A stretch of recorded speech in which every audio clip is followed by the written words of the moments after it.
Hola, te saluda Eli. Te acompaño el día de hoy para hablarte de un tema de biología. Un tema bastante sustancial porque nos habla acerca de cómo las estructuras biológicas se van aglomerando de tal forma que estructuran niveles. El propósito de este tema es que puedas identificar cómo son o cómo se ubican estos niveles de organización biológica. Por lo tanto, el día de hoy hablaremos acerca de niveles de organización de la materia y los sistemas vivos. Atención, vamos a comenzar hablando de un enfoque un tanto químico. Vamos a analizar cómo es que todos, absolutamente todos los que estamos en este universo constituimos materia.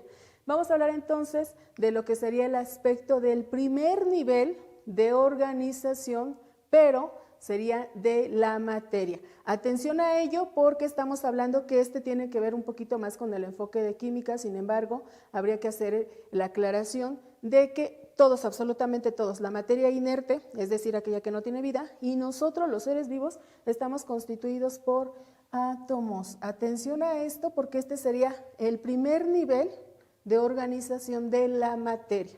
Recuerda que en el caso de química se va a encargar de analizar lo que es la estructura interna de la materia y esa estructura está basada precisamente con este elemento, con esta circunstancia que se llama átomo. Ahora bien, esta partecita tiene toda una historia detrás, pero nos interesa que tú visualices y que identifiques que dentro del átomo hay unidades también que son llamadas subpartículas atómicas. ¿Quiénes son estas subpartículas atómicas? Estas subpartículas atómicas me refiero sobre todo a tres más importantes. Existen muchas partículas, también están las antipartículas, esas subpartículas, pero en realidad nosotros vamos a hablar sobre lo que sería la situación de la constitución más fundamental, de la más simple, de la que siempre vas a comenzar a hablar referente a este asunto. En este caso, vamos a hablar de lo que es cómo está constituido un átomo. Un átomo en realidad tiene tres partículas sustanciales, tres partículas fundamentales. ¿Quiénes son? Los electrones que están posicionados en órbitas y dentro de lo que es la estructura interna de lo que sería ese átomo son los protones y los neutrones. Observa, ¿cómo saber quiénes son los protones y los neutrones? Es súper fácil. La cantidad de electrones debe ser exactamente igual a la cantidad de protones. En estado natural, todos los elementos tienen la misma cantidad de electrones y de protones. Entonces, este es mi primer nivel de organización de la materia. A partir de aquí, ya regresando un poquito al entorno de lo que es la biología, vamos a ver ahora qué nivel establece la biología como nivel primario. ¿Quién es el nivel con el cual comienza su organización biológica? Pues bien, su organización biológica, en el caso de lo que es ya la biología, vamos a considerar a la unidad estructural, a la unidad fundamental de lo que serían los seres vivos. ¿Quién es esta unidad fundamental? Pues vamos a dar inicio para que puedas visualizar. Si nosotros hablamos del primer nivel, ya que es meramente de biología, estamos hablando de lo que son las células. Recuerda que las células están caracterizadas por ser ya una unidad estructural. Hay organismos que pese a que solo cuentan con una, ya pueden tener procesos funcionales, procesos vitales. Esos son los organismos monocelulares. Ahora bien, hablábamos de la célula, ya lo mencionábamos, esta célula es una unidad fundamental, una unidad estructural, puesto que prácticamente dentro de ella ya existen lo que es la posibilidad de la vida. Aquí tenemos lo que sería esta comunidad estructural.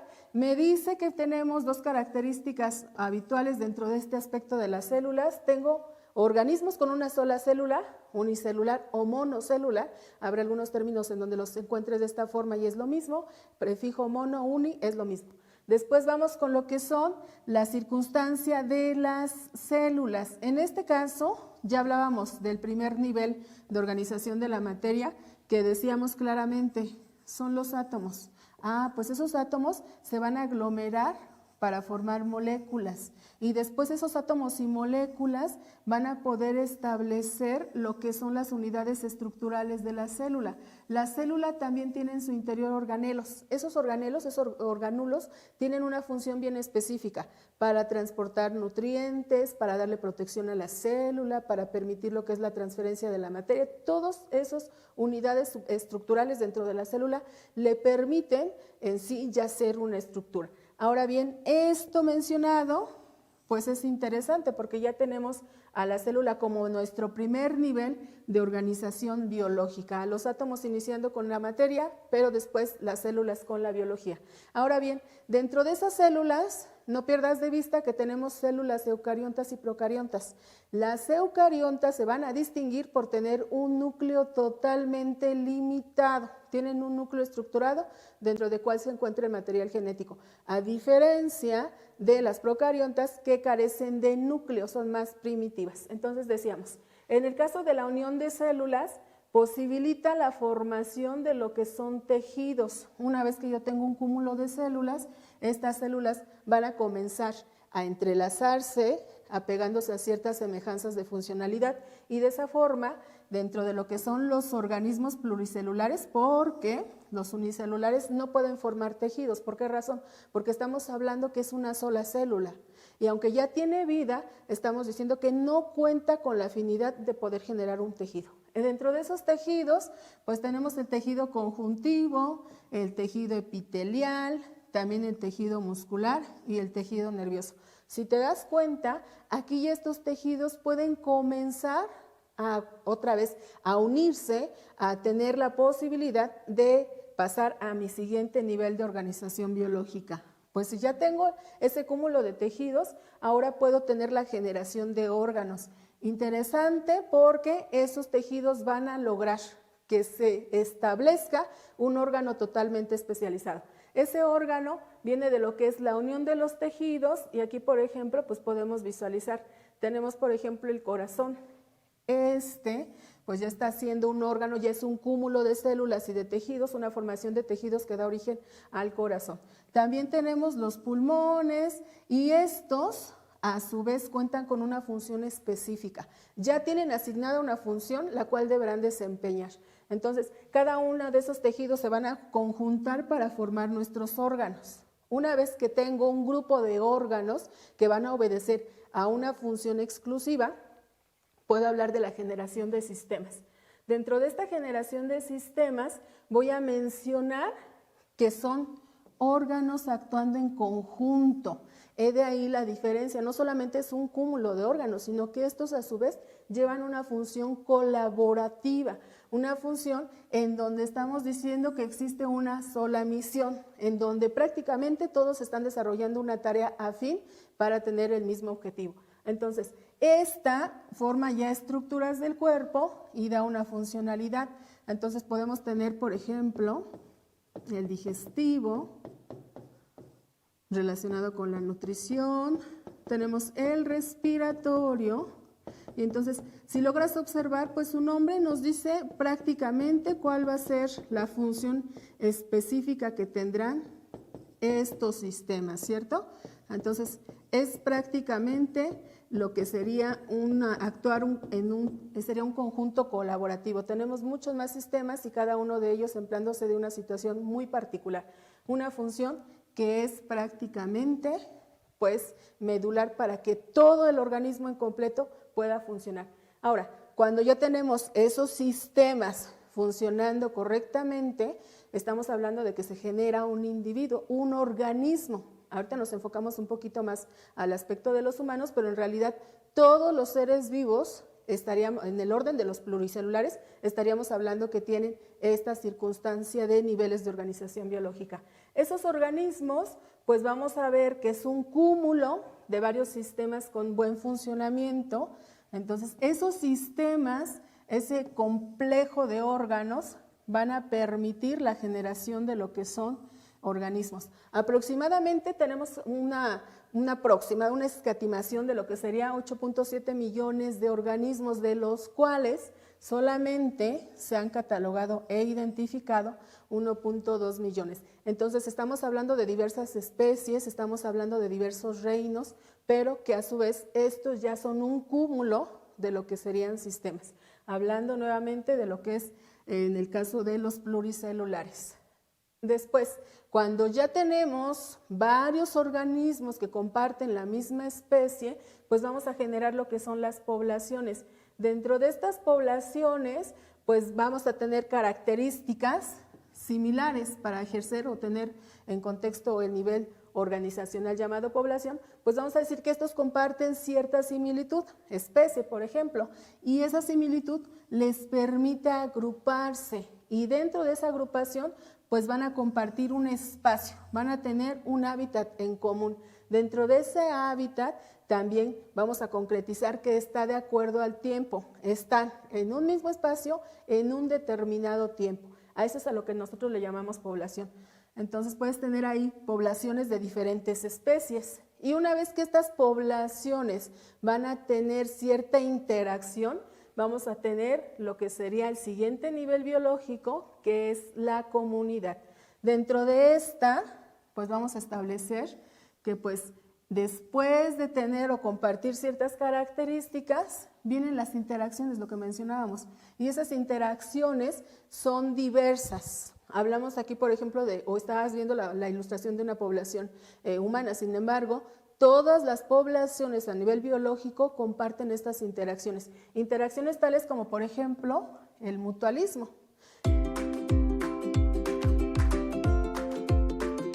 Definiremos lo que es el concepto de mutualismo. El mutualismo va a ser la relación entre dos especies distintas que se van a beneficiar de esta relación. Puede ser en busca de comida o de refugio. Tal es el caso de las aves que acicalan el pelaje de los venados. Tenemos otro concepto, el cual es comensalismo. En este, la relación entre las dos especies únicamente va a beneficiar a uno de ellos. En este sentido, tenemos, por ejemplo, al pez payaso, el cual va a protegerse entre la anémona, la cual es urticante, pero a él no suele dañarlo. También tenemos la depredación. Hay que recordar que pues, es un entorno en el cual hay competencia todo el tiempo y esta competencia pues, tiene que ver con el asunto de lo que sería el grado de nutrición. Ese depredador va a estar acechando a todas sus presas. Recuerda que los depredadores habitualmente son consumidores terciarios o cuaternarios y también pueden hacer pues, uso de lo que son los consumidores primarios, que son los herbívoros. Atención, porque también podemos observar lo que es una interacción de parasitismo. Ectoparásitos, endoparásitos, dependiendo si están en el interior, endo, si están en el exterior, exo. Y después, pues obviamente se va a establecer una relación de competencia entre estos rubros, sobre todo en lo que es la depredación y lo que sería la presa cazador. Después viene la formación de ecosistemas. Como bien su nombre los dice, es un sistema de tipo ecológico. Está más relacionado con el aspecto de la ecología y nos habla de una serie de interacciones. Una serie de interacciones que son entre los organismos, la población y su hábitat, ¿sí? Todo este conglomerado va a generar lo que es un ecosistema. Y dentro de este ecosistema, pues vamos a tener lo que son factores bióticos y abióticos y también la circunstancia de lo que sería la funcionalidad de este. Después de los ecosistemas vienen los biomas. Si ya decimos que hay sistemas, tú puedes generar un ecosistema. Por ejemplo, puedes tener una pecera y es un ecosistema artificial, pero sigue siendo un ecosistema. Puedes levantar una piedra y debajo también hay un ecosistema. Por eso es que los ecosistemas, con alterar un factor, pues estamos diciendo que tiene la posibilidad de dejar de existir. Esa alteración dentro de lo que es un factor biótico o abiótico puede poner en riesgo la permanencia del ecosistema. Entonces, dentro de los biomas, pues es un conjunto de ecosistemas y obviamente de los organismos que participan en él. Aquí la característica fundamental es la aglomeración, o en este caso un poquito más el cúmulo de lo que es extensión geográfica. Habitualmente, pues estamos hablando que los biomas ya representan una área geográfica más extensa y dentro de esta área hay infinidad de ecosistemas que, pues, en los cuales interactúan los organismos. Ahora bien, habitualmente decimos que una de las características más importantes de este son los climas. Por ejemplo, si nosotros hablamos de tundra, pues de inmediato nos viene a la cabeza cómo es el hábitat, ¿cierto? Si decimos, por ejemplo, desierto, pues en automático sabemos que estamos hablando, desierto, que estamos hablando de un clima característico y también de lo que es una variedad biológica también muy distintiva. Si hablamos, por ejemplo, de una selva, si hablamos, por ejemplo, de la sabana, todos estos cumplen con esas circunstancias, son extensiones amplias cuya característica es que comparten rasgos similares en lo que es el entorno climático y este da la posibilidad de tener la presencia de varios ecosistemas. Entonces, en realidad, pues estamos hablando de que son variaciones que son representativas de un área geográfica, una interacción de comunidades y ecosistemas y que dentro de ella, pues también ahí las circunstancias climáticas tienen que ver. Después, todo este cúmulo, desde la célula, desde lo que es el átomo, mejor dicho, desde el átomo, las partes que integran un átomo, pues viene lo que es el asunto de la mayor jerarquización dentro de lo que es los niveles de organización biológica. Estamos hablando de la biosfera. A la biosfera se deriva de dos vocablos griegos. Estamos hablando que tenemos el prefijo bios, que recordemos, que se refiere a lo que es vida, bios, vida, y también tenemos a lo que es mi sistema global, esfera, sí, esfera, que sería el otro vocablo del cual se está empleando lo que sería esta situación de la biosfera. Entonces estamos hablando de todo aquello que está dentro de lo que es nuestro entorno, de nuestro entorno terrestre. Todo lo que está en el planeta que cuente con vida es catalogado como biosfera y este es el estrato más alto dentro de lo que son los niveles de organización biológica y ella se refiere a todo un sistema global. En ese sistema global pues nos está hablando de que existen seres vivos, pero que también tienen una relación de dependencia en cuanto a sus factores abióticos. Depende de la cantidad de estos para dar, por ejemplo, lo que sería sustento, recursos, para que puedan sobrevivir los demás seres vivos. Espero esta información te sea funcional. Nos vemos hasta la próxima.